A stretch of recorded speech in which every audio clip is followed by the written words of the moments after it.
Good evening, everyone. This is Shane Gebauer with Brushy Mountain Bee Farm. I'm the general manager. This evening tonight we'll be talking about 6 weeks as a beekeeper. Now what? And joining me this evening is Kim Flottam with Bee Culture Magazine. For those of you that don't know Kim, he's certainly someone that you ought to put on your radar. He's probably one of the most traveled people that I know of. He's also done and does more for this industry of anyone else that I know about. He's constantly talking to people, trying to figure out problems. He's a wealth of information, and truly an honor to have him here with us this evening. And if you haven't checked out his magazine, Bee Culture Magazine, you ought to do that as well. That's my shameless plug for his magazine, but it really is an excellent resource for anyone who's keeping bees. It's got a lot of very good practical information in it, which can be utilized in your day-to-day beekeeping. Before we get started, I would like to, for our benefit, just launch a couple of poll questions here. I want to make sure that we have a good understanding of where people are coming from in terms of their experience. So I just would like to launch this here. This is how did you start your first colony of bees? We're going to focus largely on packaged bees this evening, but we also want to get an understanding of where people got started, whether it was a package, a nuke, or caught a wild swarm. I've got 76% of you voting right now. Whoa, sorry about that. 85% voting. I'm going to go ahead and close that poll in 5, 4, 3, 2, 1, and I'll go ahead and close that. And just so you can see the results of that, we've got 61% starting with packaged bees, 31 with a nucleus hive, and 8% caught a wild swarm. And I've got one more poll for you. Let me just show you this one. If you would, again, just for our own benefit, have you taken a beekeeping class? Do you have a mentor? Do you belong to a beekeeping association? Just go ahead and check all that apply. You can select more than one answer here.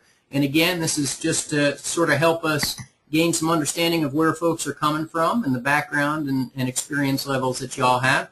I've got 87% of you voting. I'm going to go ahead and close that poll in 5, 4, 3, 2, 1. I'm closing that poll right now, and just again, so we can all see where we stand. We've got 73% have taken a beekeeping class, 52% have a mentor, which is great. That's actually higher than I was anticipating. And 72% belong to a beekeeping association. That's also much higher than I was anticipating. So that's just absolutely wonderful to see. So I'll go ahead and close that up. I just want to check one thing. Okay, good. Just doing a quick technology check there. So tonight we're talking about 6 weeks as a beekeeper. Now what? And here are some things that we're going to be covering. In this order, we're going to be talking about feeding, some queen assessment and quality, brood inspection, varroa monitoring and implications, and also how to go about supering when you add the next layer, the brood chamber, etc., things like that. We'll be talking about that as well. So first, let's talk about feeding. There's two schools of thought here, and that is that once people, or once the nectar flow starts, that you remove all the feed off that colony. But I think, and Kim, you can chime in here, but I'm of the school of thought that you ought to feed these bees up until that nectar flow, then pull off your syrup, but you've got to watch them. It's not good enough to just say the nectar flow is going on, the faucets are on, they're bringing in nectar, they're bringing in pollen, the colony's sort of on autopilot. Because I'm sort of haunted by the memories of last year where I was getting phone calls from people in June saying my colony's starving because they were under the assumption that June is a fairly good month for nectar flow. And so I don't necessarily need to be concerned about the resources in my colony in terms of syrup or pollen, protein, things like that. And as a result, their colony strength weakened, the overall health weakened, and they spent all summer long trying to recover from that. So while certainly once you add honey supers, I think it's important to pull off your feeder so you're not simply storing sugar water or corn syrup in your honey supers, but you definitely have to be mindful of what might be happening out there in nature. You definitely have to watch to ensure that they're still adding resources to the colony, not depleting them. And I think that that's a trap that many beekeepers can fall into, that June comes, all is good. What do you think about that? Well, I think, Shane, first off, thanks for inviting me here tonight, and shameless commercial announcements always accepted. Appreciate that. I like your comment on feeding. I think I probably would only add, just for background, is that since a lot of you have started with packages and even nukes, this time of year, a package, even a nuke, is still living hand to mouth. Everything that they bring in, they're either turning into wax or baby bees, and they're although they may be storing a little bit of it, they're not storing a lot of times. And 3 days of rain, we're going to have 4 days of rain here this week here in my part of Ohio. 4 days of rain, and those packages haven't got anything coming in, and it's still going out full speed making brood and making wax. So what I try to do, and I sometimes suggest that people do, is keep a feeder on, but cut back the amount of sugar you're putting in it. You know, you can, instead of a 1-to-1, a half to one. Excuse me. Just so you've got something there, so that if you get 4 days of rain and you don't get out there because it's raining to get some feed on, or to check them anyway, at least they've got something coming in, and they're not going to starve while you're inside waiting for it to quit raining. And I think the same goes true. You got a picture of a pollen patty there. Absolutely, a pollen patty on there. It's the cheapest insurance you can ever put on your colony. If they don't have protein coming in, they got a lot of young to feed, and you get 4 days of rain, 5 days of rain, cool weather, bingo, they still got food coming in. They can still take care of the kids.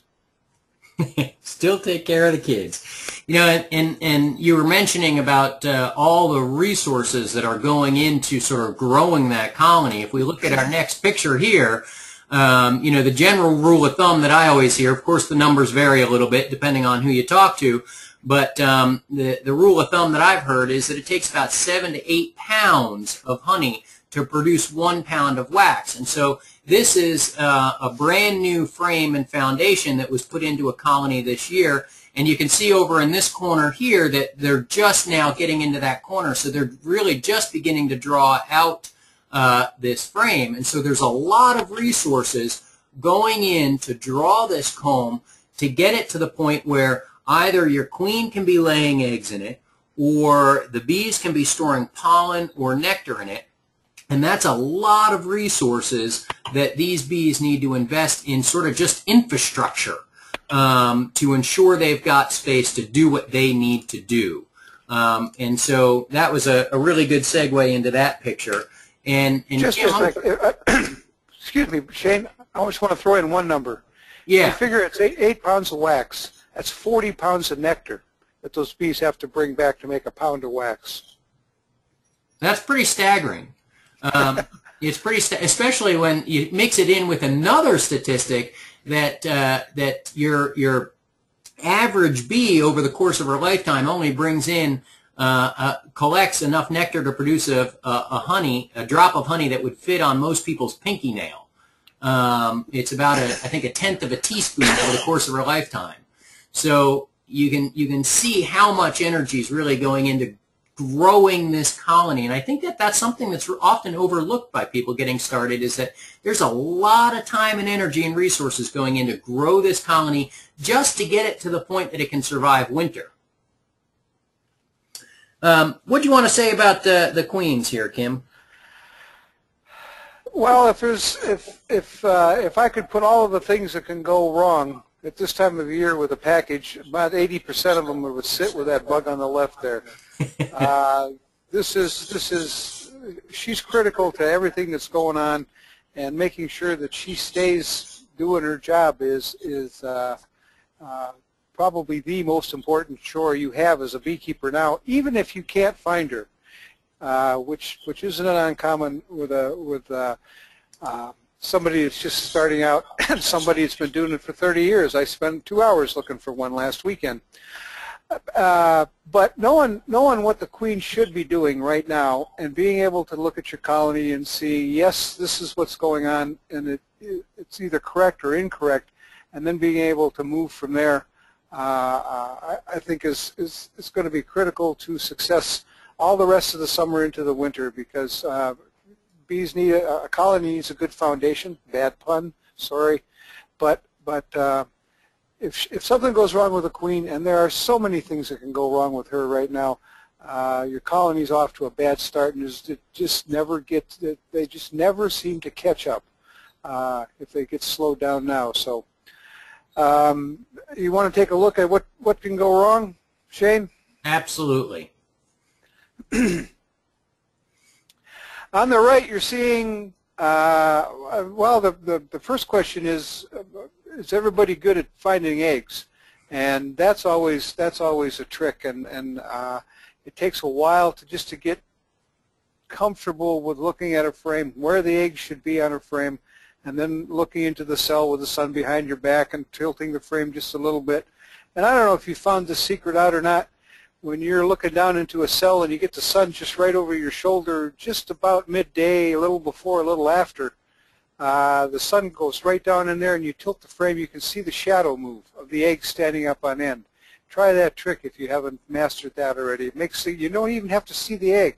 You see the shadow move, and that can make it easier sometimes. But on the right is what you're looking at, a queen putting egg right down in the very center of the cell, adds a little glue to the bottom so it stands upright. Excuse me, and that's the pretty picture. That's what you want to be seeing. We're going to get into how many you should be seeing here in a moment, but one of the things that can go wrong in your colony is, for reasons, 100 different kinds of reasons, your queen disappears. She's a no-show. She either quits and they get rid of her, or she just quits and they don't get rid of her, but she's still there. Any number of things can happen. But what happens after, Shane, about 10 days to 2 weeks? It takes maybe not even that long. Well, I've heard longer than that, because I guess it's worth mentioning that we're talking about a laying worker here. Right. On the left. That's the slide. The picture we're seeing there is a result of a laying worker. I've heard 3 weeks, because it takes a while for the brood pheromone to dissipate as well. And it's the brood pheromone and the queen pheromone together that sort of suppress the reproductive system of the workers. That's what I've heard. So somewhere in that too long a period that you weren't looking at your bees. That's a good point. Because the old argument is, don't get in your bees so much, because you disrupt them and you disturb them and you mess up their. At the same time, how do you know what's going on if you're not in there? And it ends up being a balance between your curiosity and wanting to know what's going on, and leaving the bees alone. And I don't have a problem with twice a week going into a hive when you're first getting started. There's a chance you're going to have a problem rolling the queen or something like that, but boy, you'll never find this if you're in there looking at what's going on. But what you're seeing here on the left is, at some point after the queen and her queen pheromone disappears, there are some workers in the colony whose ovaries develop to the point where they can produce eggs that only produce drones. Now, excuse me, one of the things that you need to know is there are always laying workers in a colony. There's always a few. And at some point you may see 2 or 3 cells with a bunch of eggs in them. I guarantee you come back the next day and they're gone. There may be only 1 egg or no eggs left. But there's always a tiny population of laying workers in the colony. But when you see something like this, when every cell's got a bunch of eggs, you've got several maybe many laying workers, and then you've got a real problem going on your hands. How do you deal with this, Shane? What's your technique? Well, that's a good question. We had Jennifer Berry on here last week, and we were talking about different methods, and we talked a little bit about the most common one that I hear that I really question how effective it is the one where you basically dismantle your hive, you carry the equipment 100 feet away or so, you shake all the bees off, you bring the equipment back to its original location and reassemble things. And the thought is that, of course, your foragers that know where their hive is located will return, but that laying worker, in theory, is sort of stranded out there in the middle of nowhere, not knowing how to get home. I don't think that works very well. I agree. I think the best way is the method that Jennifer suggested, which is either taking frames of brood, putting it into that colony, and introducing a queen with that brood. Or the other method is we actually had someone here at work that had a laying worker situation, and what we do is take a board that covers up the top of the hive but is open in the center, and you just set a nuke on top of that with some newspaper. And so you've basically got all the brood up there, you've got a laying queen, and they chew through the newspaper and the queen sort of assimilates into that hive. But both methods are sort of accomplishing the same thing, introducing brood and introducing a good, thriving, healthy queen. It's always helpful if you have an additional colony. When you don't have a colony, it gets really tricky. But I think the phrase that I like to use that sort of sticks in your mind is you overwhelm the colony with open brood, not sealed brood, right? Mm-hmm. Open brood. You just overwhelm it. That's right. And you end up with so much influence from the open brood that the influence of the laying workers is diminished. To be quick, I'll go back to the common recommendation of dismantling the colony and dumping the bees out 100 yards. Remember that there's always some laying workers in the colony, and they're foragers when they're not laying. So foragers can fly. Yeah. You're not having bees that are just sticking around being laying workers. They're going to lay sometimes, and they're out foraging other times. They're a normal worker when it comes to the activities in the hive that they're doing. Plus, so yeah, overwhelming with brood. Yeah, I think that's the best way. But if you don't have so that raises the question. A lot of people that are listening, I suspect, only have one colony. What do? You don't have a colony to raise exactly. Brood. What do you do? Exactly. If you have no access to any other colonies, if you don't have a buddy, what did you have? About 50% of the people have a mentor, and 70-some% are in an association. With those kind of contacts, finding a way to solve this problem, doing this thing with the brood, begins to be possible, because if you explain the situation, you're likely to find someone who goes, okay, I can do this for you, or I can sell you a hive, I can sell you some brood, I can give you some brood, fix the situation, and we'll settle up later on, give me a jar of honey or something later on down the road. But if you only got one colony and you can't find any other source of brood, you can try requeening. I think that's throwing good money after bad. But that's probably the only thing you can try, is to put a new queen in that situation and hope that she's accepted, which is really questionable. So, Kim, I'm going to do something that I usually don't do. I'll always give shameless plugs to guest speakers, but normally I won't give one for myself. But I will do one in this case. And the only reason I'm doing this is because someone during Jennifer's webinar posted this, that our requeening frame, this person had very good luck introducing queens into a laying worker colony using our requeening frame, which basically is a glorified queen cage. It just gives more area for that queen to roam around. More bees have access to her as a result, and thus her pheromone spreads through that colony, and you can contain her in that frame for a longer period of time until the reproductive systems of those workers are suppressed a little bit. And you'll have much greater success in that queen being accepted than if you just simply pop in a queen cage with her in it. So forgive me, everyone listening, for that shameless plug. Normally, I think that shameless plug's a good idea. I wouldn't have thought of that. I would have thought of a pushing cage, but I've used your other cage.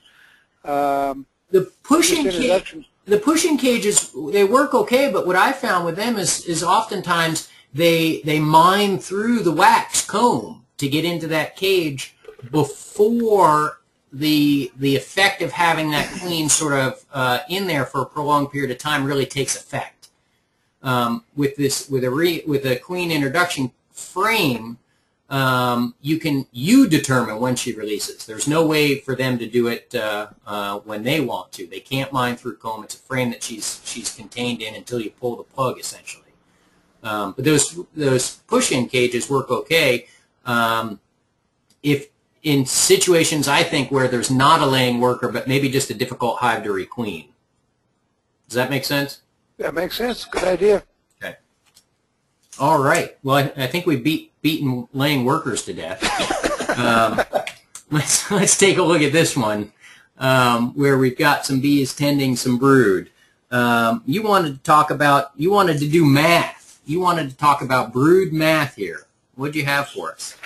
Well, first off, when you're looking at what's going on this picture, I hope that the people listening have been able to see this going on, and you've been able to see different stages of brood, little tiny, barely able to see them in the bottom of the cell, to the point where they're huge and standing up and getting ready to pupate.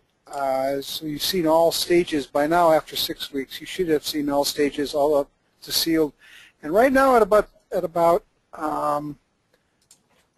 after about 3 weeks, 3.5 weeks after you've established your colony, maybe as much as 4, and maybe even, depending on the weather, as much as 5 weeks, you should be seeing your first flush of adults emerge from your queen. Going all the way back to, if you figure that she probably didn't do much the first week she was in there. She was in her cage for 3 or 4 or 5 days. Once she was released, it took her a couple days to get her bearings and get going, get up to speed with lots of good food. So she probably didn't start laying until she'd been in that colony about a week. Then it takes her another week, another weekish, how's that as a term, to get going in terms of up to what a good daily rate is going to be. We've all heard the term that bees can lay 2,000 up to 2,000 eggs a day, and that's a number that I'm going to show you in a minute how to figure out. But some good estimates are that the first week that she lays eggs, she's in the 2,000 to 3,000 eggs in that week. That's how many she's laid. This is a starting queen in a package that's under incredible stress. Now remember, this isn't a regular working colony. This is a colony that's trying to make wax, trying to find food, trying to raise young, trying to figure out what's going on. The old bees are dying every day. It's cold. The food is way up on top, and I can't get to it. All sorts of stresses are going on in this colony, so that she can even lay that many eggs is kind of amazing. As the week progresses and a little more wax and a little things calm down just a little bit, you can figure maybe 5,000 to 6,000 eggs the second week that she's going to lay. Now these are some good estimates, but they're estimates. Realize that, please. So after the 4th week, then the first, it takes 21 days. After the 4th week, then you've got some adults emerging, and then you're beginning to see the population of your colony do what? Well, you've got old bees that are still dying, and in fact, after 4 weeks, they're dying pretty fast. These were adult, up to a couple, 3 weeks old when you got them. They live maybe 6 weeks. So after they've been around 6 weeks in your colony, they're starting to drop off pretty fast. So they're being replaced at what kind of rate with your new bees? And that's one of the things that you've got to be watching for.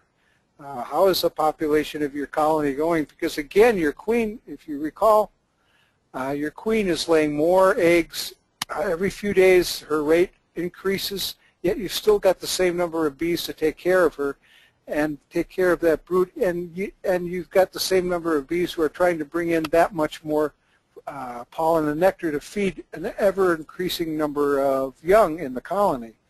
So the stress hasn't let up.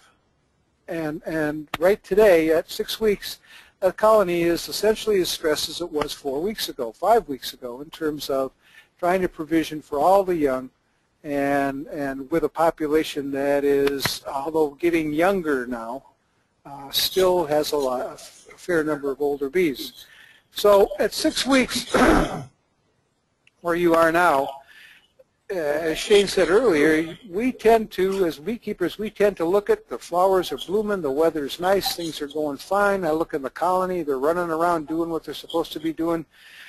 But the tension is, if you could be at their level, the tension is still there.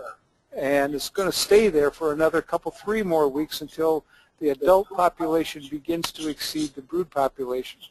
And then everybody kind of takes a collective sigh and is able to catch their breath a little bit.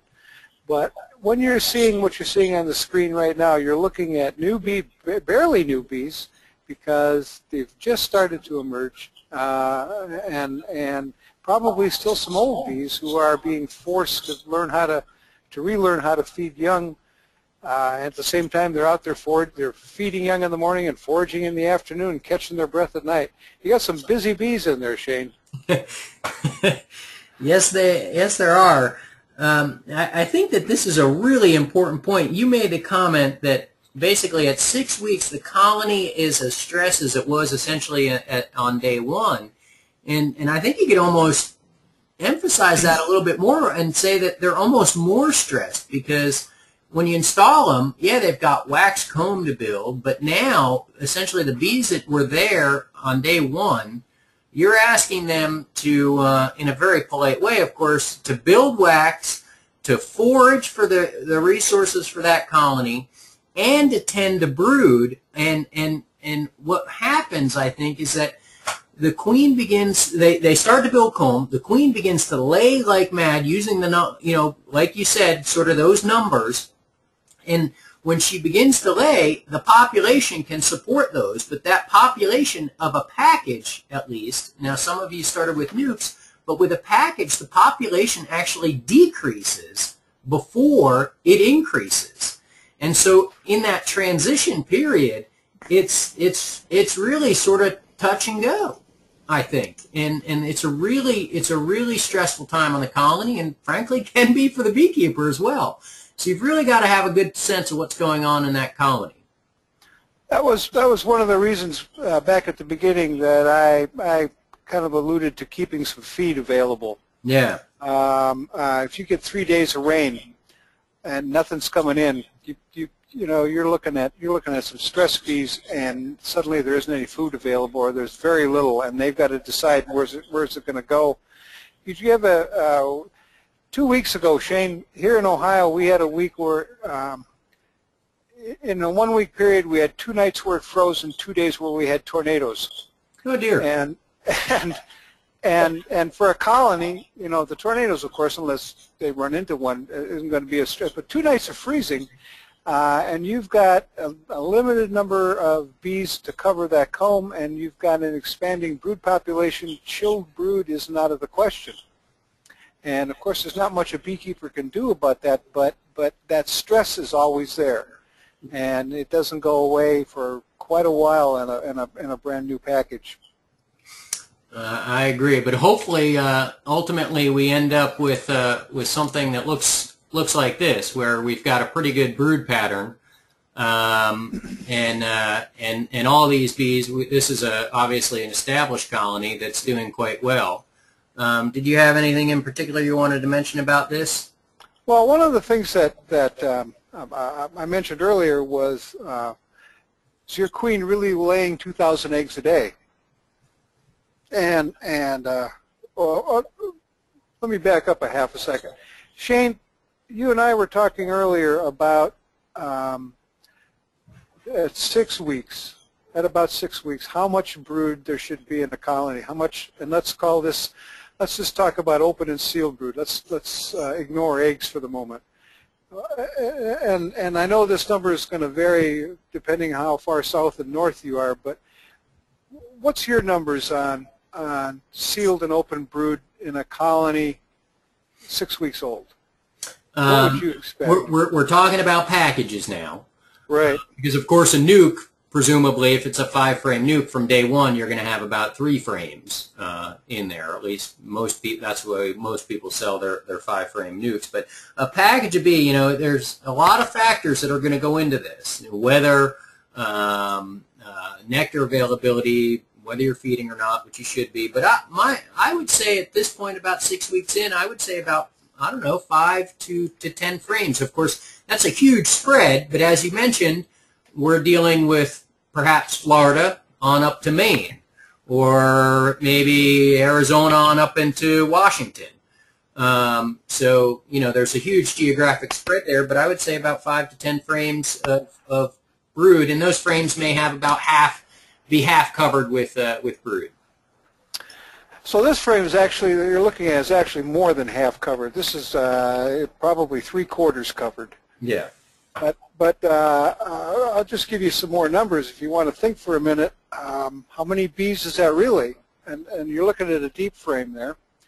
And a deep frame has, on average, depending on the manufacturer, about 9,000 cells on a frame. That's both sides. So you're saying that a frame, it should be about half full. That's half on both sides. So you're looking at about 4,500 bees on a frame, or 4,500 cap cells on a frame, open and cap cells on a frame. And you should have between 5 and 10 of those. So let's say you've got 5.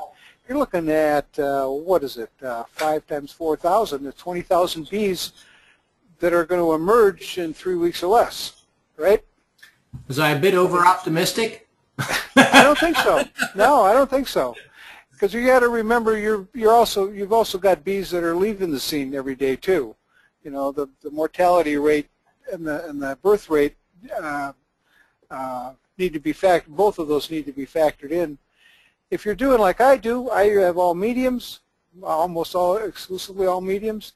You're looking at about 6,300 cells total on both sides of the frame, and the half of one of those again is going to be, what, about 3,100 or so. Now, if I'm running all mediums, Shane, versus all deeps, I should probably be seeing more frames half full. Well, I was sort of thinking towards, I'm in the process of going to all mediums, so I was sort of thinking along those lines. So my 5 to 10, I was thinking more along the lines of mediums than deeps. I like that number. Yeah, I'm a little more comfortable with that. But maybe you're a better beekeeper than I am, so I would have given it to you there. But when you're taking your colony apart and you're looking to evaluate your queen, is what we're doing in this situation. We're looking at her performance, and you're looking for 5 to 10, let's say 5 to 10 medium frames of brood. And you look at this frame. This is about 3/4. If you can do a mental note in your head and actually do that count, and let's say you look at all of the brood frames and you come up with some number total of, let's say you've got 5, let's say you've got 10 half frames of brood. That's 5 full frames of brood. That's going to give you about 30,000 cells of bees. Write that number down. And now here's the trick. Come back in 12 days, exactly 12 days, and do it again. 12 days is the length of time that your workers are in sealed brood. So you've got 30,000 the first time, and you go through your colony again.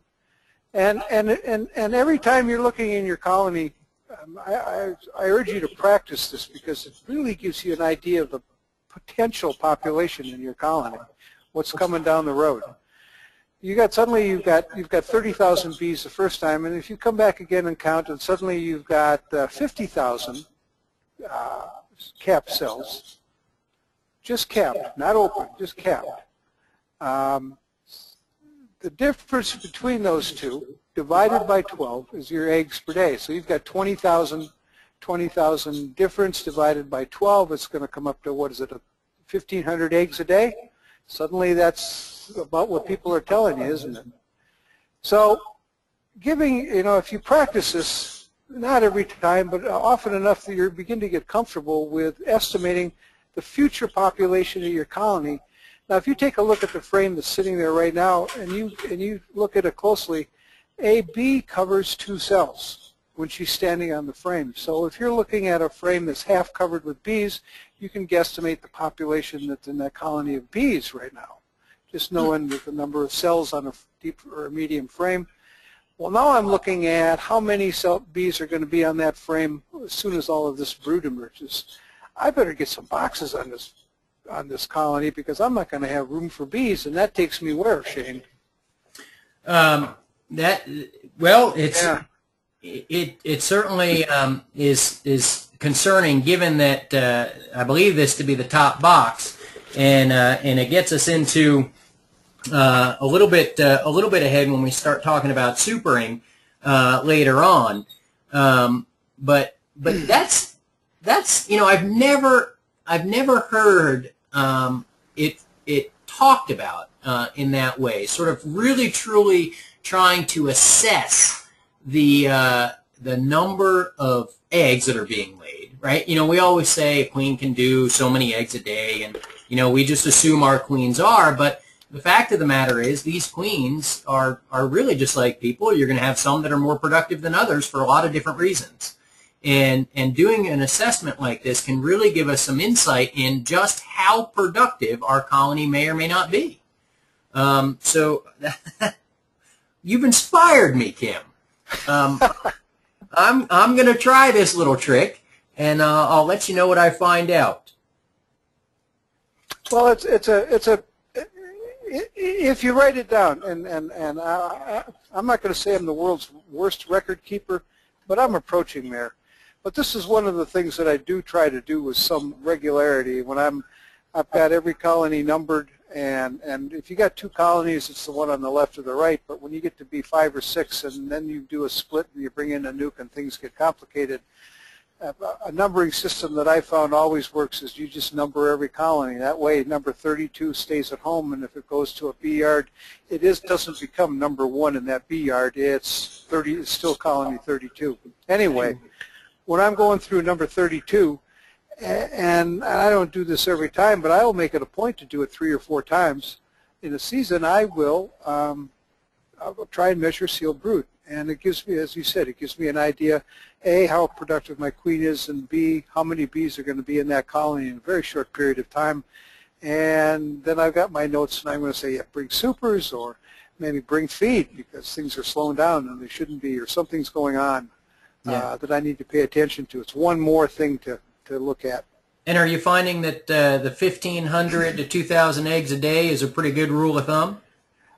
I got to be honest, if I got one that's doing 1,500 a day, I'm pretty pleased, because most of them aren't up that. 1,200 is a good queen.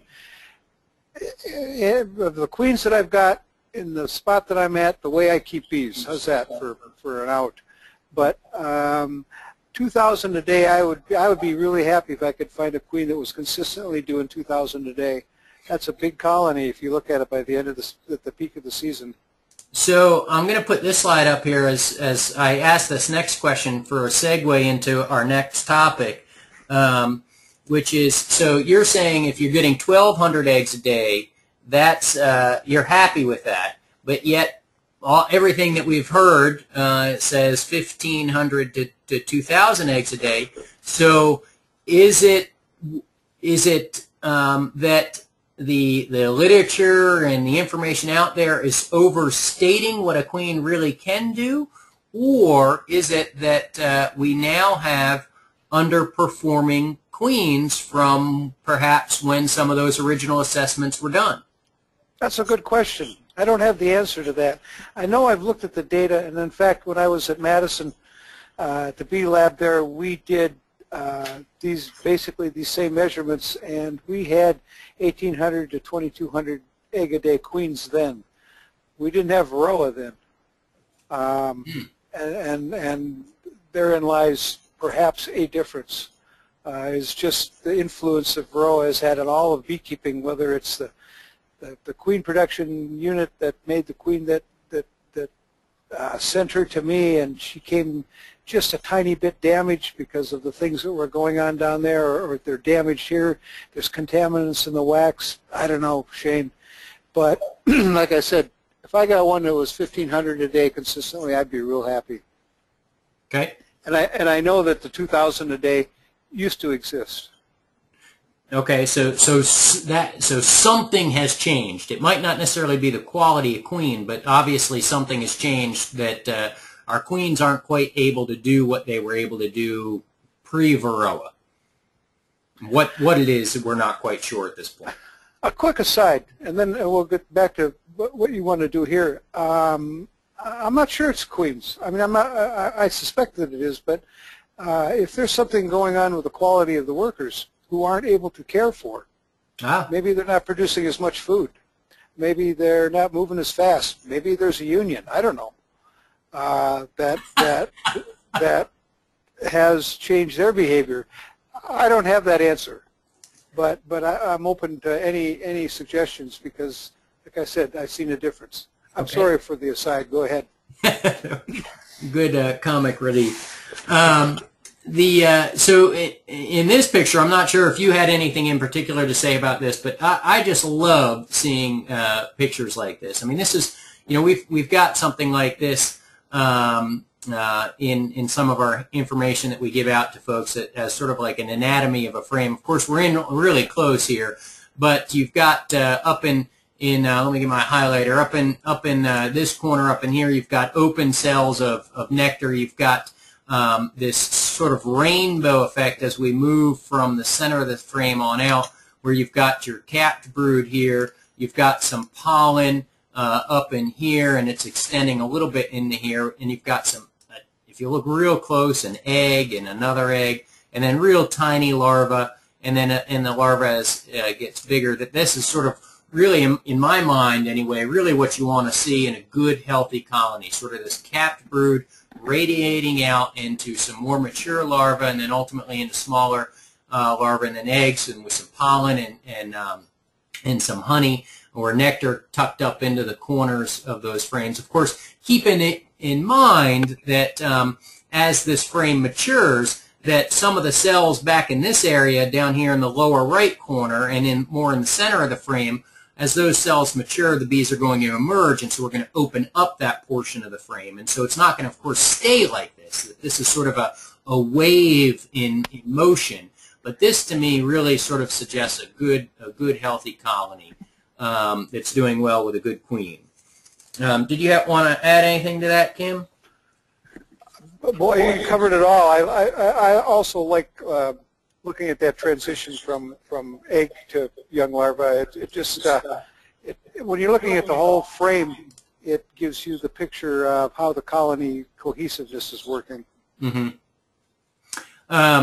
As opposed to something like this, we talked just a little bit ago about, are our queens really performing?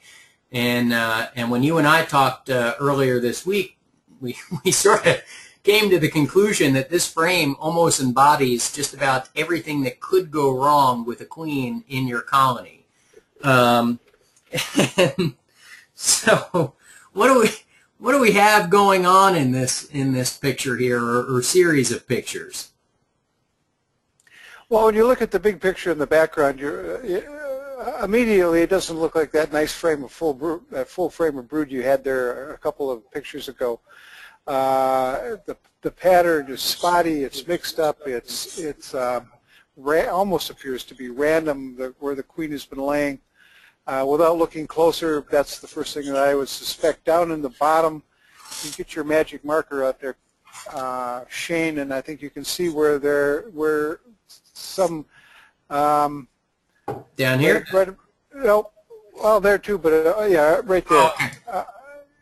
You've got some couple things circled there. Drone eggs that have been laid in there, so you've got something else going on. Either a queen has become a drone layer, or you've got laying workers, or you've got a drone laying, all sorts of things that aren't supposed to be happening are happening in that part of the frame. So immediately when you pull this frame out, your first thought is something's radically wrong here, and now I got to figure out what it is. And then I got to, now that I know that there's something wrong, once you figure out what it is, what can I do to fix it so that my colony doesn't, go back 2 months and have to start over again essentially. So given that you know something's wrong, the other things that you start looking for, when you see a spotty brood pattern, when you see drone cells up, you probably can figure that the queen is not doing what she's supposed to be doing, or she may even be gone. She may have been damaged when you got her, and she could only last, a few weeks. She may have been poorly mated, and she ran out of sperm. She may have been damaged when you were replacing a frame. She may have had nosema when she arrived at your place, and a queen with nosema is a death sentence. She'll be dead in between 3 and 4 weeks. The disease turns her ovaries to mush, and she's pretty much a goner. So any of those things could have happened. You don't know what's going on when you first look at this. If you start looking at other frames, you may see something like in the upper right-hand corner. And at first glance, you would probably suspect that these are supersedure cells because they are not in the bottom of the frame. They're on the face of the frame. And what has happened is that the queen has quit functioning. She may still be there. She may not be there. She may be dead and gone. But she has quit functioning in that her pheromones no longer are holding back the urge for the workers in the colony to produce queen cells. She is not being the chemical leader, if you will, and they are now free to replace her, or they've been released to replace her. And what they do is they find the youngest larva that they can, perhaps an egg, if they can find one, and they begin to produce queen cells like you're seeing in that picture there. The queen, because she's larger, is going to require a larger cell, so they extend the cell and actually ends up hanging downwards. You'll see one of those later that Shane has a picture of. But you may see on another frame, not the one you're looking at, but you may see supersedure cells similar to this one. If you look carefully and you turn the frame and look down inside the cell, you may see a larva swimming in a sea of royal jelly. Then you know something's really going on. Occasionally, colonies will start supersedure cells and nothing happens. And especially if you've got some Russian blood in your bees, this isn't an uncommon experience. However, you probably won't see the frame with all of the drones and the spotty brood in that, but you may see several supersedure cells at any given time.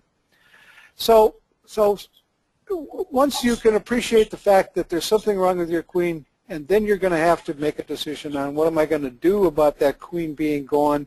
Am I going to replace her? Am I going to let the bees raise the queen themselves? Am I going to get a queen cell? You have to provide the bees some direction, or you have to do nothing and let the bees decide themselves. And there are ramifications from each of those decisions. If you search your colony and indeed you find no queen, which I would suspect you would in this case. Actually, I know that you would because that's a picture that I took of a queen in a queenless colony. Once you decide that you have no queen, and I said you have to make some decisions. You can call up your package producer and say, it's only been 6 weeks, my queen is gone, what went wrong? And the package producer or the nuke producer may have some questions for you. And the questions may draw out some facts that there may have been a problem with the queen when it was sent to you, in which case it may be replaced. But after 6 weeks, I suspect not. The time lag has been pretty long, and the difference, the fault, if you will, is going to point more to you than the original producer. I'm not necessarily sure I agree with that, but that's usually the case, often the case. So you can just say, okay, I'm going to have to bite the bullet, and I got to get a new queen, and you order a queen from one of the suppliers you find in the magazines, or somebody that you know locally that raises queens, a good first choice, by the way. And you reinstall her using, why not, a Brushy Mountain queen installation frame, or any of the other techniques that you've learned or seen used, and you get this colony back and going. You want to get that queen in there as fast as you can, as soon as you can. If you are of the mindset that I don't want this colony to miss a beat, I want them growing just as fast as they can, as much as they can this season, so that they winter well. You may decide to buy a queen cell if some of those are locally available, and then of course you have to look at the downtime of that queen cell to or that queen to emerge, mate, and then start up. Not a lot different than your packaged queen did. Or if you got a nuke, this will be the first time you've done this. So you've got some downtime in there until she gets ready and until she starts laying at a good rate. But it's still not as long time if you let the colony raise their own queen. There's a whole lot of things about letting a colony raise its own queen that you need to be aware of if you choose to go that route. One of them is, of course, if you let the colony raise its own queen, she's going to fly out and mate with who? And therein lies a choice. The offspring will be, at least half local.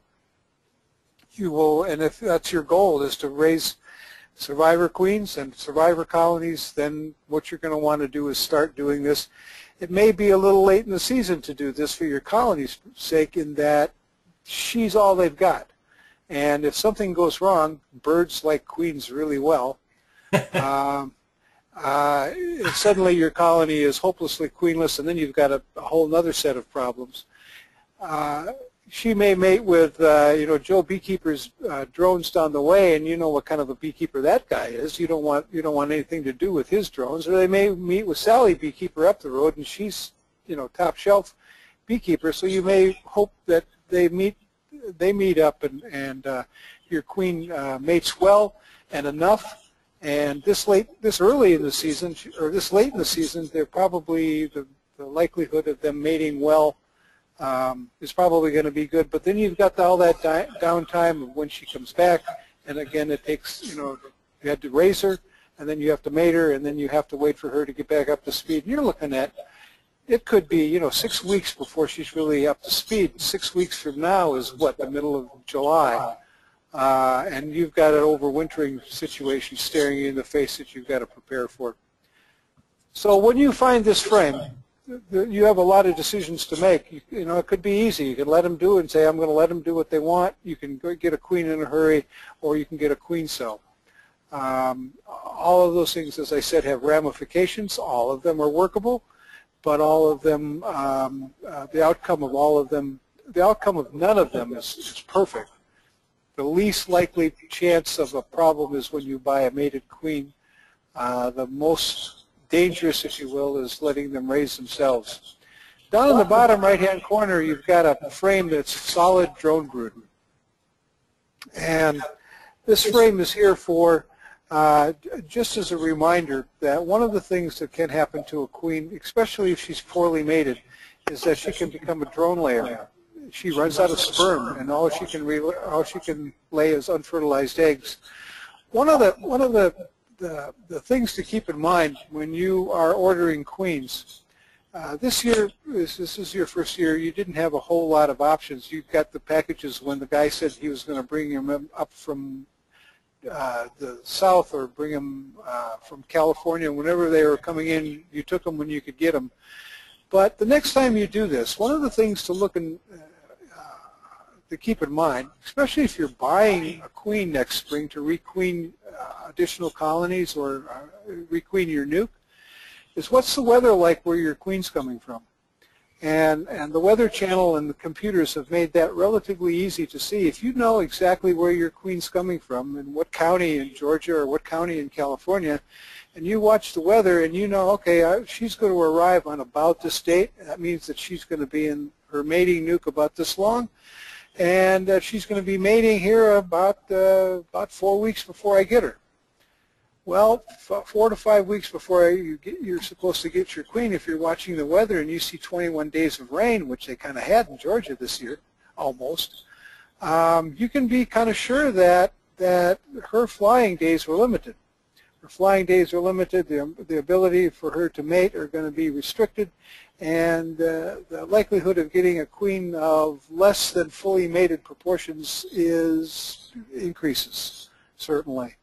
I think, Shane, you and I were talking the other day, and all of the things that you can do to measure the quality of the queen, it always comes down to size, or almost always comes down to size. Well, that according to, well, I don't want to put Dave Tarpey on the spot quite as much as I was about to, but he did a webinar with me last fall and looking at the quality of commercially available queens, and size was an indicator of in terms of how well that queen mated, how well or how much pheromone that queen produced, and of course, you know, you use the phrase chemical leader in a hive, which I think is really what the queen does. I mean, she provides that pheromone, and so size was a very good indicator of that.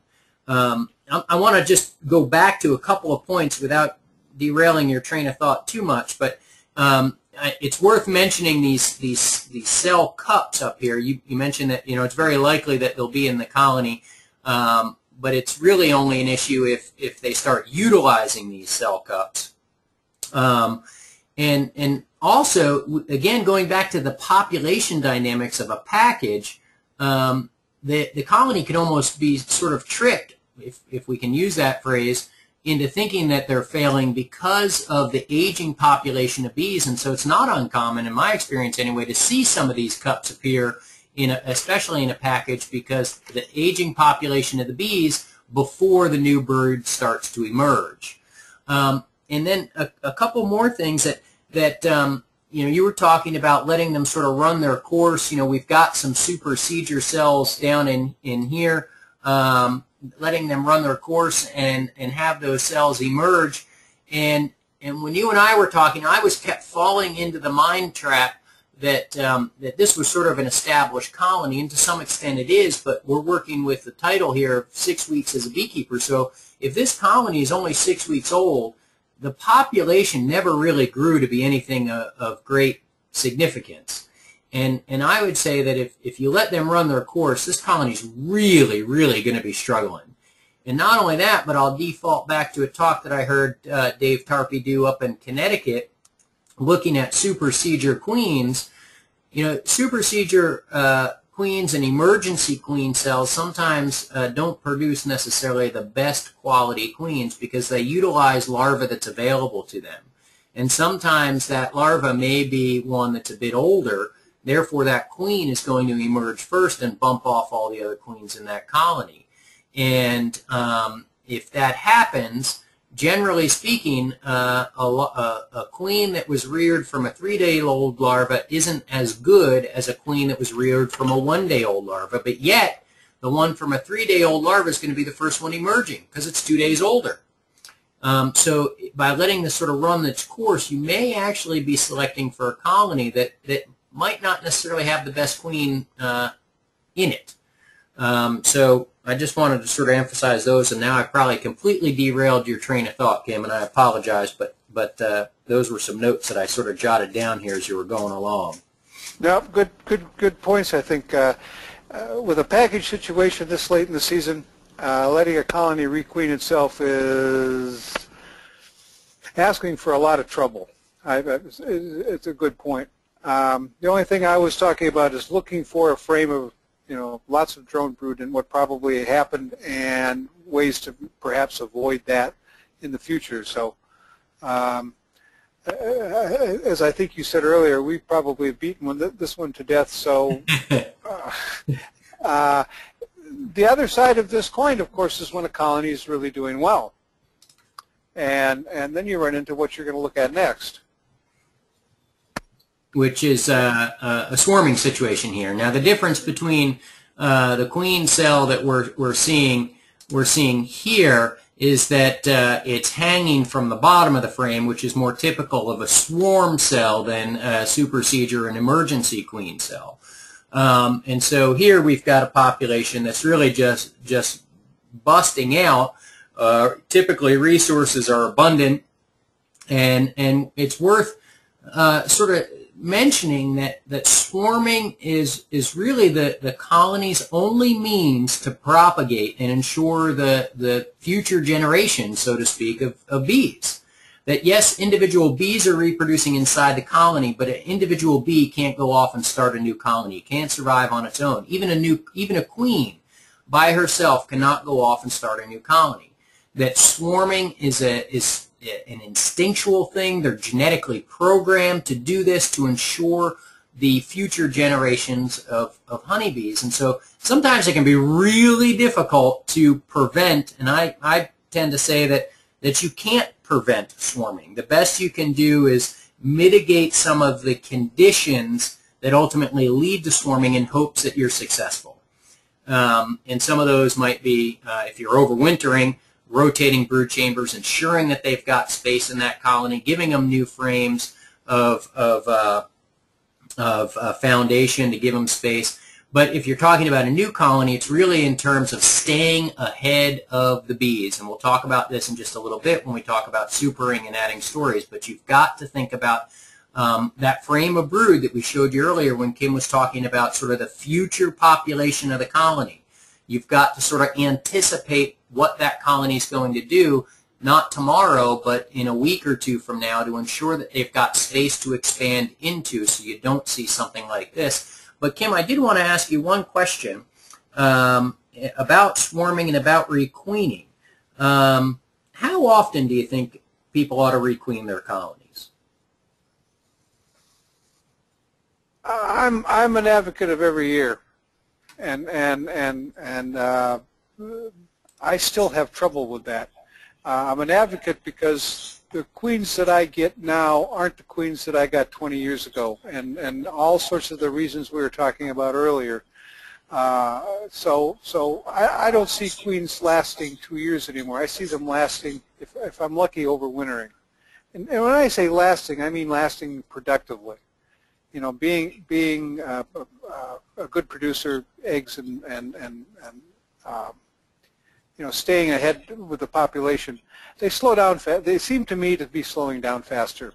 The commercial beekeepers will tell you a queen lasts about 3/4 of the season, and that's not as long as it used to be in that setting, which is certainly more stressful than my backyard. But so as a result, I'm saying if you're into honey production and you want a strong productive colony, I advocate every other year. By the same token, getting rid of a queen after only a year is really hard for me to do, and I'm running out of observation hives to give them to. So you know, you got a $20 bug in your hand, and she's not doing what you need her to do in your colony. But at the same token, she's still, you know, she's like an old dog. You know, she doesn't hunt anymore, but gee, she's still a good pet. You know, so I'm always sort of lost when I have to do that. I try to find some place to find a good home for her to last, you know, so she can finish off her days in peace. I used to think that the requeening every year was propaganda by the queen breeders just to get people to buy more queens. Until I read a research paper that came out of Europe, I think, that said a queen that's more than a year old is more than 3 times more likely to swarm than a queen that's less than a year old. Just because of the nature of a lot of things that you were just mentioning. So that sort of made me rethink things because, of course, while I just said that swarming's a natural thing and it's really difficult to absolutely prevent it, it's certainly not necessarily a great thing if you're trying to keep a good, strong, healthy colony to get some honey off of, because, of course, it cuts your population in half and your bee population in half. But Kim, I'm going to advance here a little bit, and because we're running behind schedule, and you know, I want to be mindful of your time and the folks listening in. We wanted to talk a little bit about Varroa, but really Varroa and pest management can be a topic that we could go on for hours on. But I think the point that we wanted to make here is that a lot of times people get new colonies and they think that you know, their bees have been treated. They may even think that they're Varroa free, and I would argue that anyone that guarantees a Varroa free package is probably more than likely lying to you, because that's really difficult to ensure. So your packages, your nukes will have some Varroa in them, and this is, you know, just sort of to give people a sense of what to look for. We've got a screen bottom board with a tray underneath. Here's sort of that tray up closer and all the debris, and of course all these little red things here are Varroa. And here's a close-up of it, so you can see what they look like a little bit more, because sometimes people that aren't used to looking for these little buggers have a difficult time finding them. If you see something like this on this screen right here on this monitoring board, that can be fairly disturbing. But I think what I wanted to emphasize here is that doing a single snapshot, a single sample, once in August to get a sense of what your varroa population is doing really isn't adequate nowadays. So what you've got to do is look over time. You've got a sample in June, you've got a sample in July, August, and even into September. And especially if you're putting on some sort of treatment, you've got to test during that treatment to ensure that it's actually working, because there's some mite-resistant or some mites that are resistant to some of those hard chemicals that people are using nowadays. And so if you're using one of those products, it might not actually work. So you got to test, you got to monitor while you're applying that product. Because here's the thing, someone came into my office the other day and said, well, I got a new package. I didn't think I need to do anything until August. And I threw out the following scenario, that if you take a sample, let's say you take a sample in July and you've got 20 varroa in a 24-hour mite drop. That's not a great number, but it's not terrible in July. But now, and so that's all you've got to go on. But now let's say you've got two colonies, both produce that same number, 20 mites in a 24-hour period. Let's say you did a sample in June, and one colony had 5 in June, and another had 15. So now you've got one colony that went from 5 to 20, and another one that went from 15 to 20. And now you add in a sample in August, and now the one that went from 5 to 20 is now at 40. And the one that went from 15 to 20 may only be at, say, 30. Well, if we only had that one sample in July, we'd think both colonies are the same. But now with that trend information, which hive is more troubling? The one that's gone from 15 to 20 to 30, or from 5 to 20 to 40? I would say that exponential growth is a little bit more concerning than the one that's growing a little bit more slowly. And so trend information, and Kim, I blame you for this, because you're the one that really hammered this home to me last year at some point when we were talking, that you've got to know what's happening over time. And this monitoring tray is the way to do it. If you go to your hive, all you got to do is slip this board in. If you do a hive manipulation, slip it in, wait 3 days, then pull it out, count up all the mites on it, and divide by 3. That'll give you a 24-hour mite drop. If you don't do a hive manipulation, just slide it in, wait 24 hours, pull it out, count up all the mites, and that's what your 24-hour mite drop. And record that information. Record it with that brood data that Kim was talking about earlier to get a sense of what's happening in your colony over time. You have anything you wanted to add there, Kim? Boy, I think you hit it all, Shane. It's with packages and small colonies, it bears watching, probably not bears worrying about yet. Well, good. We did want to talk about this because I think both you and I are really strong advocates of drone trapping. This is a picture of a medium frame without any foundation in it. Is this one that from your colony, Kim, that you just plunked in there and let them draw out the comb and they drew out all this drone and filled it on up? I believe it was, or certainly the pictures in my collection anyway. But I've looked at a lot of those over the last few years. Just looks just like that. If you're there's using chemicals in your hive is troubling for me.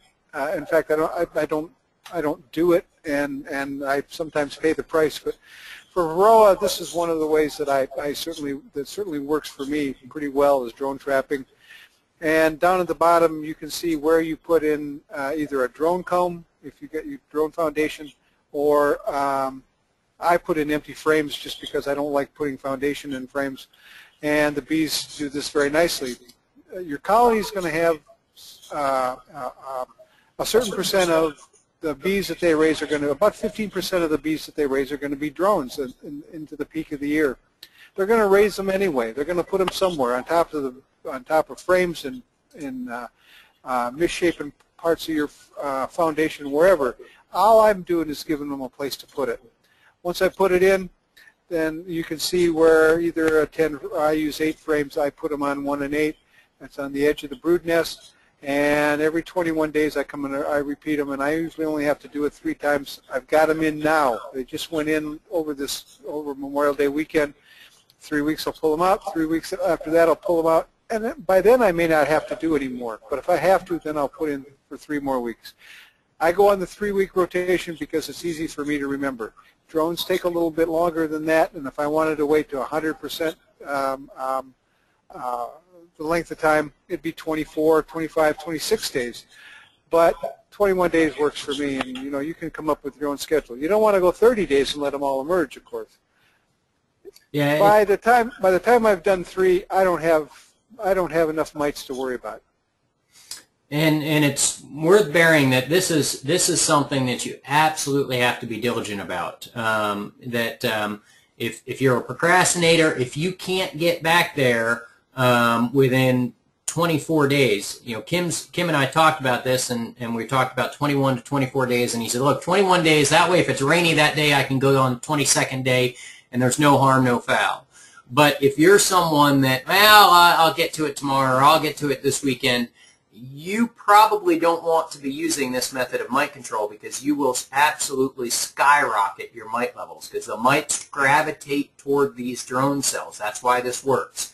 And once these drone cells are sealed, the mites are essentially imprisoned inside that sealed cell. You take the frame out. If you want, you can cut out what you see here and let the bees start over. If you want to try and preserve some of the investment that they've made into drawing that wax, you can freeze this. You got to be a little gentle, because this is all wax and it's brittle and can crack, but you can freeze it and reuse this. The bees will uncap and clean out those cells, and the queen will come back through and utilize it again. And like Kim said, here's sort of some position information. If you're running a 10 frame, either in the 2 or 9 position, 8 frame, 1 or 8 position, with a queen to utilize that frame for drone. Now the last thing we want to get to, and we're already over time, so I apologize to folks, is talking about supering or adding on the next story to your colony, the next layer. And I'm hoping that these images are clear enough for you to see, but basically what we've got here, on the left side, you can see that this is the outside frame. We don't have any bees there. They're all here in the center, whereas look at all the bees on the outside frame here.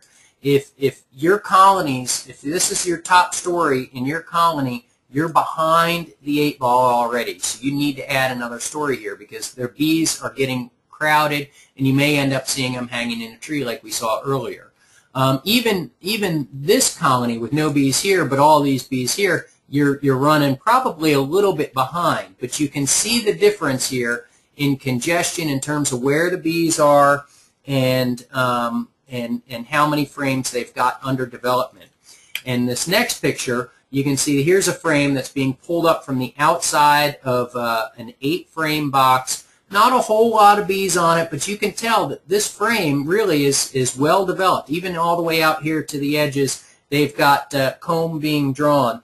And my rule of thumb is that if you've got about 2/3 to 3/4 of your frames in the top story under development, in other words, there may be brood in some, there may be honey in some, they may be drawing wax in this case where there's just wax being drawn, it's time to think about it's time to add another story. And you follow that. I follow that same rule of thumb whether it's a brood chamber or a honey super.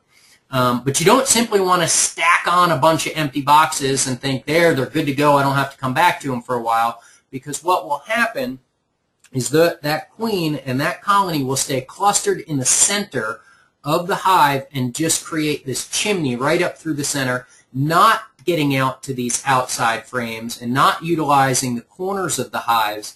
And they need to utilize and develop that portion of the hive so they've got honey reserves, they've got pollen reserves, and they've got all that space for overwintering.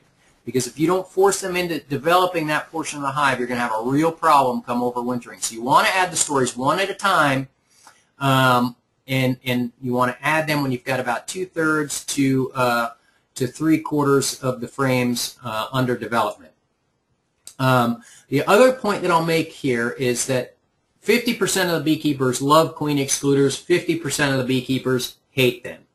I'm in the camp of someone that likes them, but if you're starting with all brand new equipment and you're ready to add your first honey super, I would not put your queen excluder on right away, because that undrawn foundation above that queen excluder isn't very enticing to the bees. So they may be reluctant to pass through it to get to undrawn foundation. Once the comb's drawn out, they don't have a problem. So if you put a brand new equipment on, I'd leave the queen excluder out, let them go up in there. You can maybe take a frame of brood and pop it up in there. If you did that, you could put that queen excluder in. But you need to entice them to go up in there. Once they start drawing wax, storing nectar, maybe laying some eggs, they'll readily pass through a queen excluder, and you can slip it in a little bit later. Any brood that may be up there, it'll emerge out in 21 days, and you won't even know that it was there.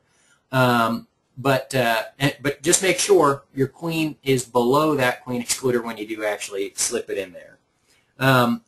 Anything you want to add there, Kim?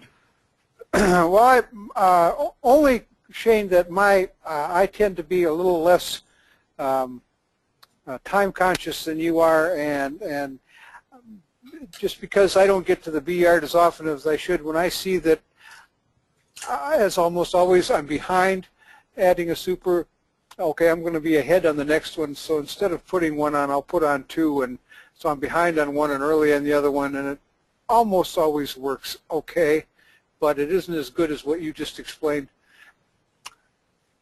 in terms of working with the bees. I'm trying to push them into my schedule rather than the other way around. But correct me if I'm wrong, your comb is drawn. In other words, they've already drawn comb on that foundation, or is it undrawn? It's either. Either. You know, sometimes, yeah. Sometimes, I think one of the things that everybody's going to find is almost never do you have all of the equipment that you want in the condition that you want it. You will, in your beekeeping career, put on unpainted boxes, unwired foundation, and all sorts of things, because I got to do it right now, and I'm not going to have time to make it as pretty as I'd like, or as good as I'd like, or as finished as I'd like. But to get it to make it work, it's going to go on. That's never happened to you, has it, Shane? Never, never. I better get to work before you come down here for EAS, because I got some repair to do on my colonies, some painting. But hopefully, if everything goes right, if you don't see any of those supersedure cells, no swarms hanging in the trees, and you've added the stories as you need, you begin to see frames like this where they're just bringing in some beautiful light-colored honey, wall-to-wall frames, and you end up with some nice capped honey at the end of the season that you can harvest. I'm not going to say much more about that unless you want to, Kim, because we've already gone 20 minutes beyond 7, and I'm sure there's a slew of questions that people want to have answered. No, you said it all, Shane. I appreciate the patience of people who've listened in. All right. Well, let me open up my questions panel here, because, like I said, I'm sure there's just a slew of questions, and sure enough, there are.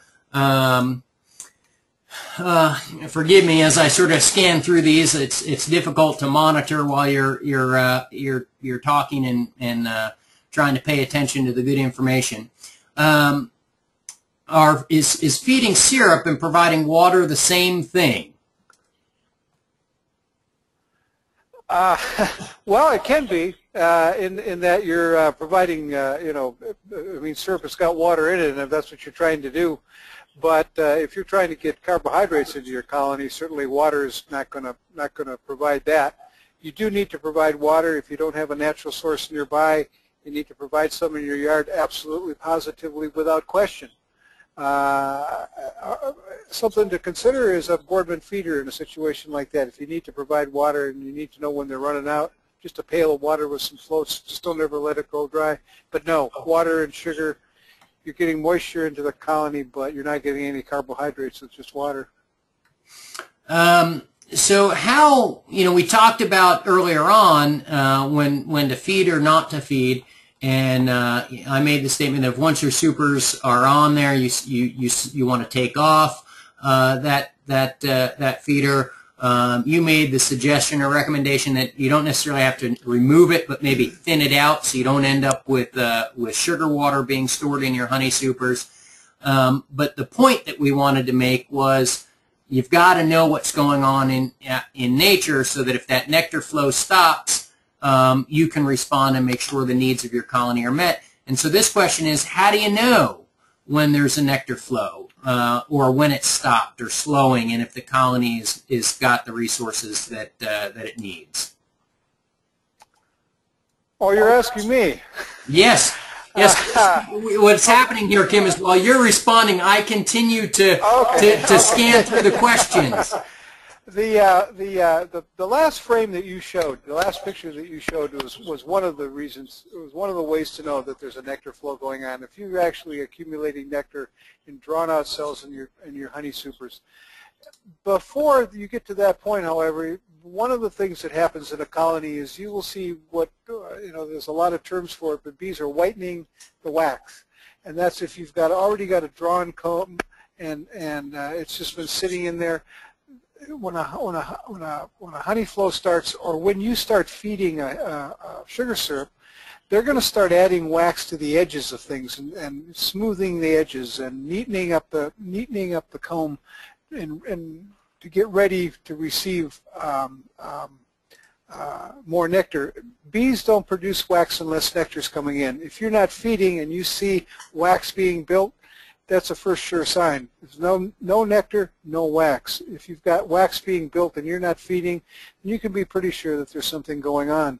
And you don't have to look very deep. All you have to do is pop the top and look at the top bars on your top super. If you're out there on the weekend and you're looking and the top bars are still white and there may be a little burr comb on them because they're still new, you come back in 4 or 5 days, maybe the next weekend, and you pop the top and you look, and sure enough, there's a whole bunch of, just barely discernible cells on the top bars.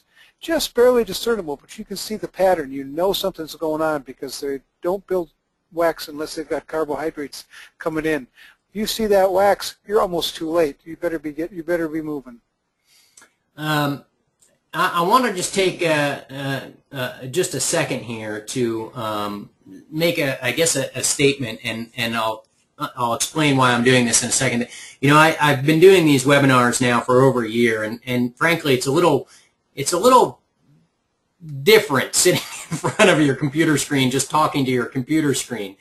But one of the things that I really enjoy are the question and answer portions, and I think a lot of people get a lot of good information from this portion of the webinars. And there's a group of people that have been logged into the better portion of these and have asked really insightful questions. And there's a person that's made a statement, not a question. I'm going to convert it into a question here for you in a second, Kim. But I just want to acknowledge the folks that tune into these and really make it interesting for me at least, because this is really sort of the meat of it and really makes it fun for me.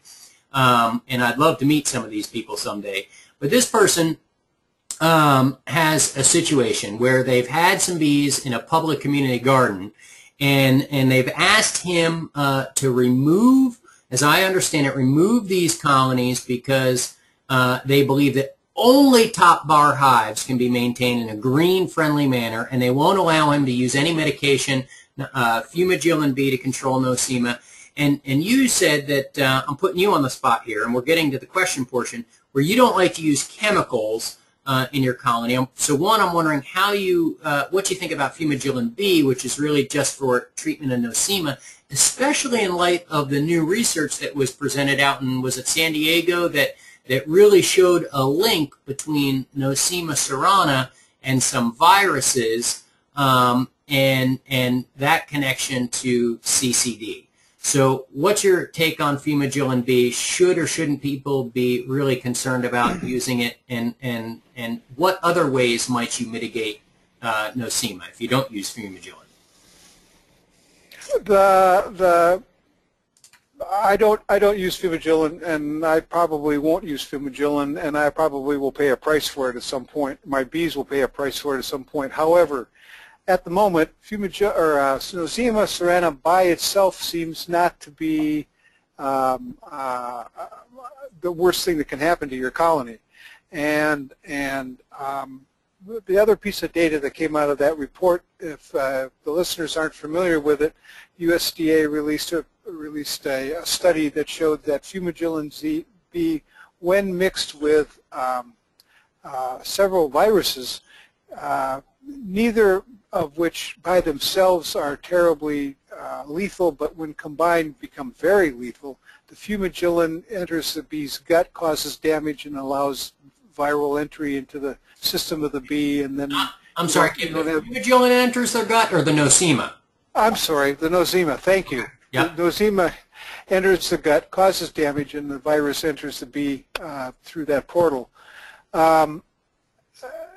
Without the virus, the nosema isn't particularly lethal. Without nosema, the virus can't get in, and your bee manages to remain relatively healthy. The key to all of that, if you're able to listen to the interview that Jay Evans did at the end of that, the key to all of this, he said, is to control nosema, and he suggested Fumagillin, but he said above all nutrition.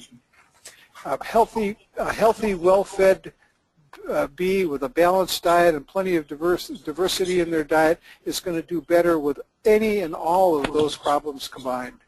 So I fall back on a healthy bee is one that's well taken care of.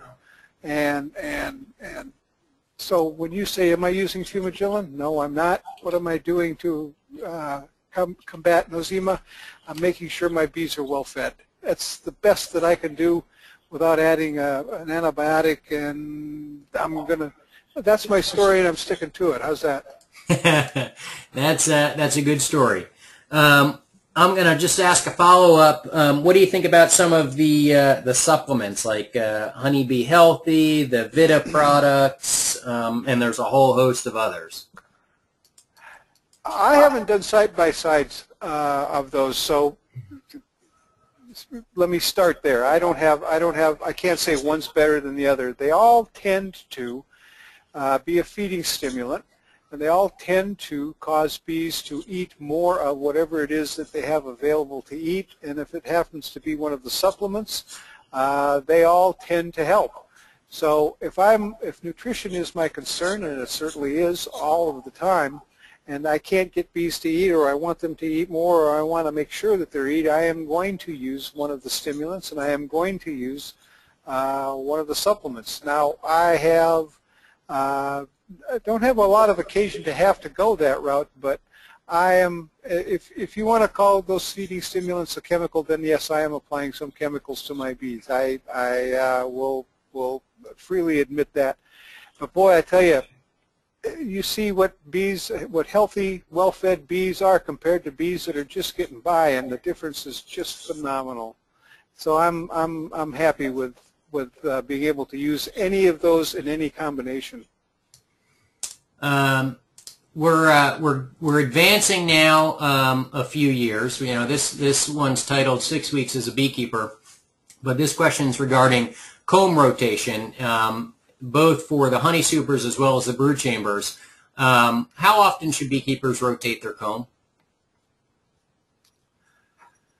Well, of late the rule of thumb has come to be every 3 years, and I think that's probably a healthy formula to adapt. You more often than that, and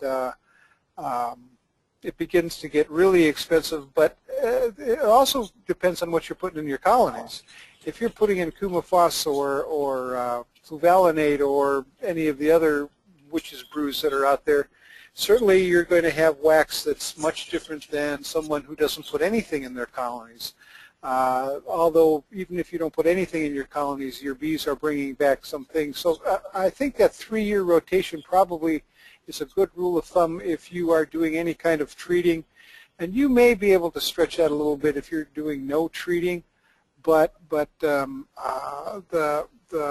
other half of that is that after about 3 or 4 years, the cocoons and buildup inside the cells begins to be detrimental to the size of the bees, or it begins to change the size of the bees. I'm not sure it's a detriment.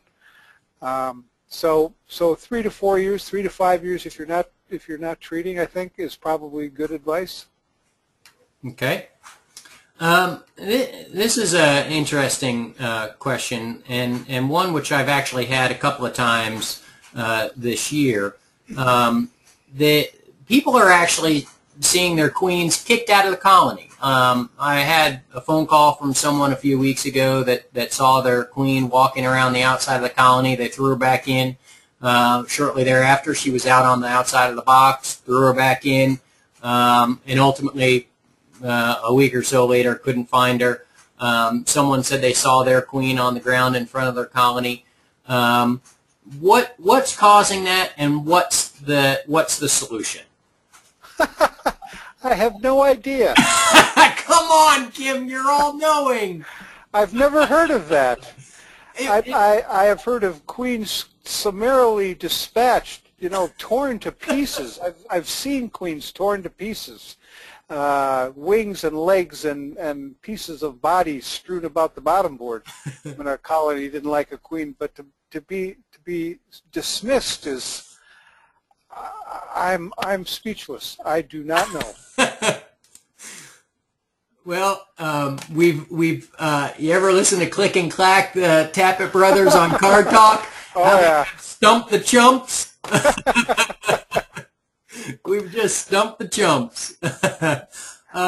Here's another question. I just started. What's your answer? I can't remember what I told. I think I said, we tried to put her back in there. I think what I suggested, and I actually haven't heard back, was that I was working with the assumption that she was a poorly mated. We had a sort of a perfect storm of situations. We had a poorly mated queen, the one that was walking around the colony, so they didn't really accept her very well, and that she had one of the rare situations where either a virgin or even a mated queen from the colony that those bees were shaken from was shaken into the package. So they actually had a good young, probably a virgin in that case, queen that was shaken into that package with her, and they were taking her as their own, and the other one was sort of being pushed out. Okay. Reasonable? Sure. Well, given you didn't come up with anything, we're going with that one. All right, here's the next question.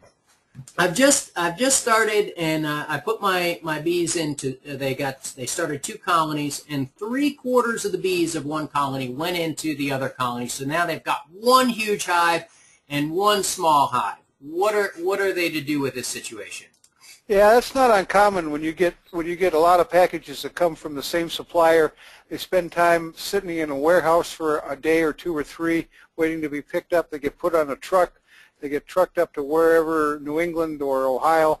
They sit in a distributor's place for another couple of days. So you've had these bees that are all together for 4, 5, 6 days, and you put them in a colony and you separate them, and they kind of go, wait a minute, we need to be back together because we've been together for 4 or 5, 6 days.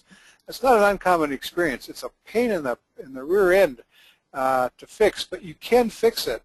And the way to fix it, you can fix it not easily, however. The way you fix it is that hopefully you can find a queen, 2 queens. If you can't, which is often the case, you get yourself another queen, you shake the bees into your colony, and you take them someplace else. It's just like making a split, is that you have to separate them by some distance, a couple of miles, add a new queen, and they'll go right back to where they should have been in the first place. But the cause of that often is that you've got packages that have spent a lot of time together, and when you put them close side by side, they want to spend more time together. So You can fix it. It's like doing a split. It's a pain. Like I said, it's a pain to have to do it, and you're probably going to have to buy another queen. Okay. Here's a question about they've got a strong colony and two, as I understand it, double deep. It's a colony and double deep 10 frame. A strong queen. Can they split this and allow the split to produce their new queen? Sure, no problem at all. In doing that, the problems come down the line in all of the things that we talked about before when you let a colony raise its own queen. If you make sure that there are eggs in both splits, and I'll tell you why in a second, but you want to make sure that there's eggs in both splits so that the bees that have to choose to make a queen have the youngest larva possible, so that they have the best choice to make queen cells around, and then make sure that the colony is fed. The mother colony, the parent colony, make sure that you leave some eggs behind, because it's not uncommon. I'm not sure how common, but you want to make sure that in disrupting the colony when you make the split in the first place, something doesn't go wrong. You get the queen into your split by accident. You damage her. You disrupt the colony by smoking, and they ball the queen. Something happens that suddenly your queen in the apparent colony is gone too. And this way, if you've got eggs in both, you're prepared. But it's certainly easy to do and let them raise. But look at the timeline from egg to laying queen is like I said, 5 to 6 weeks. So if that's in your timeline, absolutely go for it.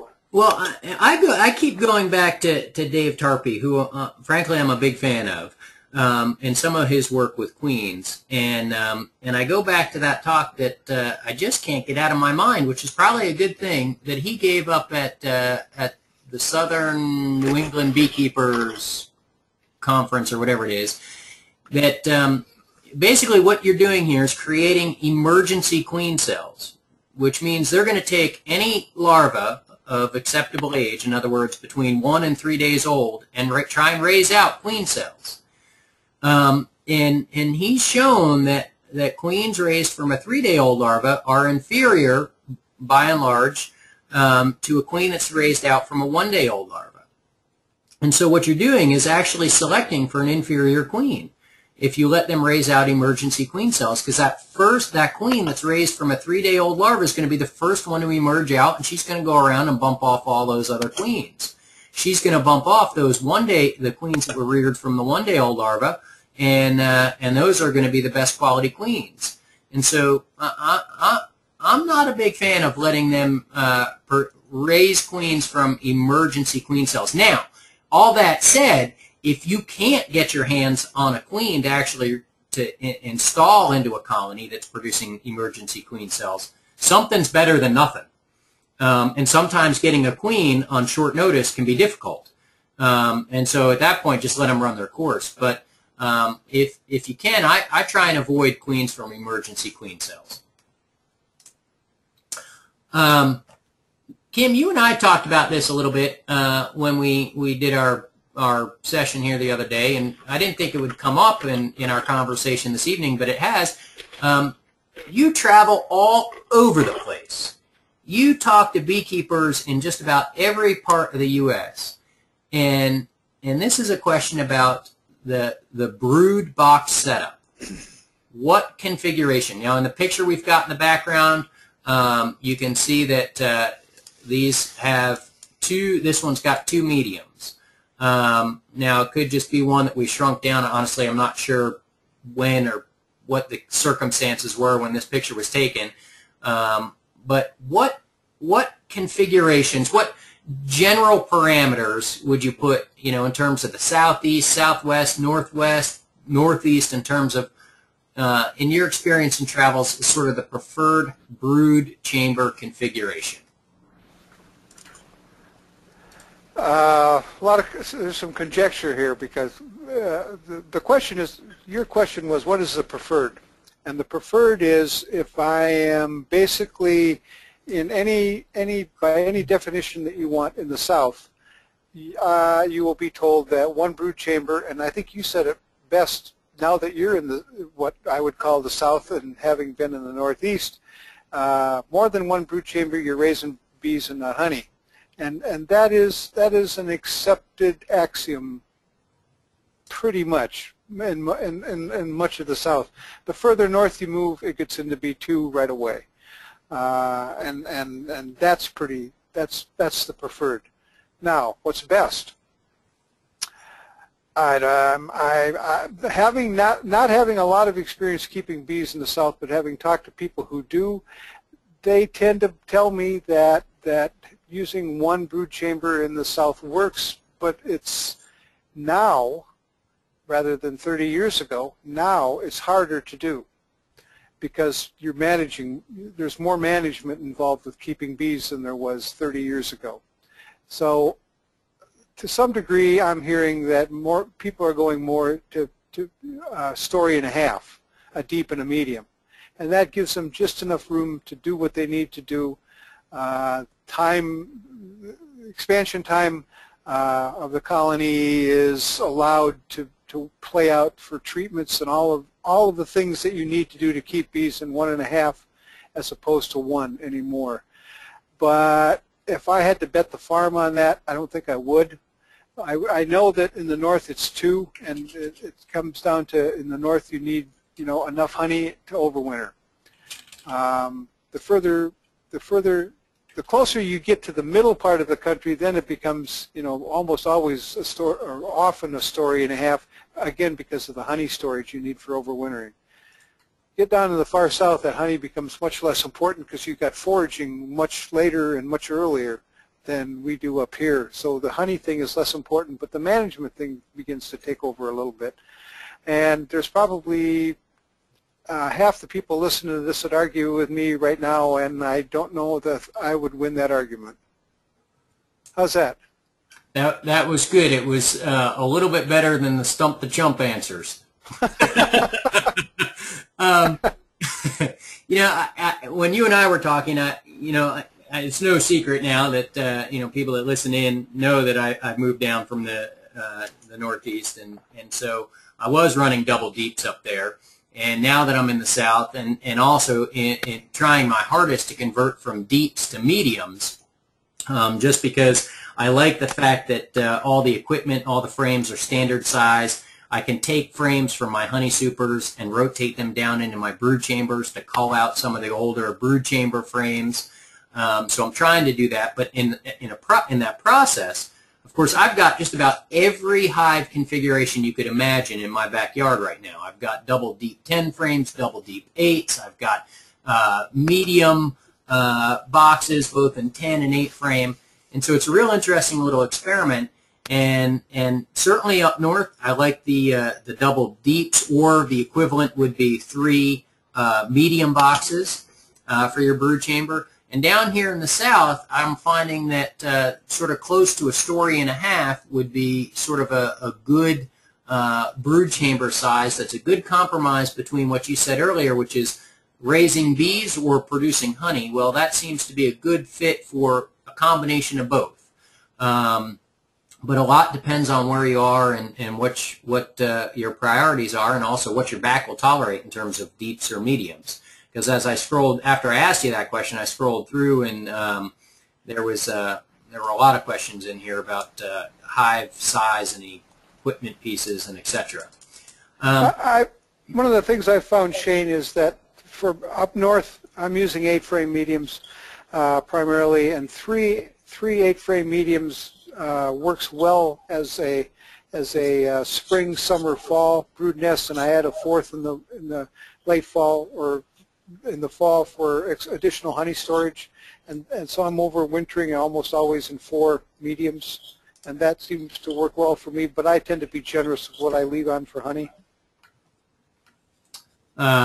So hopefully that sort of mix of answers has addressed a lot of those questions. Kim, we've really gone way over here, which I appreciate because I know that you're exceptionally busy. and I appreciate people hanging in there. I hope people have benefited from it. I just want to ask you one last question, because there seems to be a couple of comments in here about some of that math that you were doing earlier on how to calculate the number of eggs per day that a queen is doing. And really that was quite intriguing to me. So I'm wondering if you could just sort of run through that real quick as our parting question, and we'll go from there. Sure. Once you've got an established queen, and you know, you can define established any way you want, but at least she's been in your colony at least 21 days, and I would give her 28 to 30 days to settle down and to be in a kind of in a routine where she's producing a good number of eggs. But then do this over the course of the season. But what you need to do is the measure of eggs, of course, proportion is the amount of sealed brood. You know, for every egg you have, eventually you have, or almost every egg you eventually have a sealed brood. So if you go into your colony tomorrow and you use those figures on cells per frame, a deep frame is 50 by 90 cells, so 4,500 on the side, 9,000 on a frame. A medium is 35 by 90, and those are averages for different manufacturers, but you can count your own and come up with how many you come up with. Given that, you go in and you estimate the percent of each frame that's filled with sealed brood only, that's all you're measuring. And if you've got, let's say it's about half, and of course it's an arc, and you begin to estimate, you can make yourself you can take a frame and with you and divide it into grids, and you know, just with fishing line, and which is what we used to do, and you can divide it into quarters and halves and all of those things. You can get as complicated or as simple as you want with this. You estimate the number of cells of sealed brood on day one. That's in your whole colony. On day one, you come back in 12 days, not 13, not 11. You come back in 12 days and you do the same thing again. You take the first number and you subtract it from the second number, and then you divide by 12, and that will give you eggs per day that the queen is laying. Now, of course, some eggs don't make it to sealed brood. There's some mortality involved in there. But if you do this 3 or 4 or 5 times, you'll begin to see how well your queen is doing. And there's always that mortality. There's always some hitches in your measurement, those sorts of things. So a one-time snapshot may be less informative than 3 snapshots over time. So I encourage you to do it more than once if you get the time and the opportunity. But you know, sealed brood day 1 subtracted from sealed brood day 2, divide by 12 eggs per day. There. All right. Well, thank you very much. Again, we've gone way over here, which Kim, I really appreciate. Again, I know you're exceptionally busy traveling all over, editor of the magazine, talking with bee clubs, doing everything that you do for the industry. I really appreciate you taking some time out of your busy schedule to join us this evening, and I really appreciate everyone tuning in and asking so many questions, and apologize to all those that have questions here still that have gone unanswered. But feel free to contact us, and we'll do our best to get those questions addressed. That's what this is all about, which is getting information into the hands of the beekeepers, you guys, so that you're better at what you do, and hopefully make the experience that much more enjoyable. So Kim, thank you very much. I truly appreciate it. And everyone out there, thank you, and have a good evening. Thanks, Shane. I appreciate everybody listening, and have a good season. Thank you. Good night.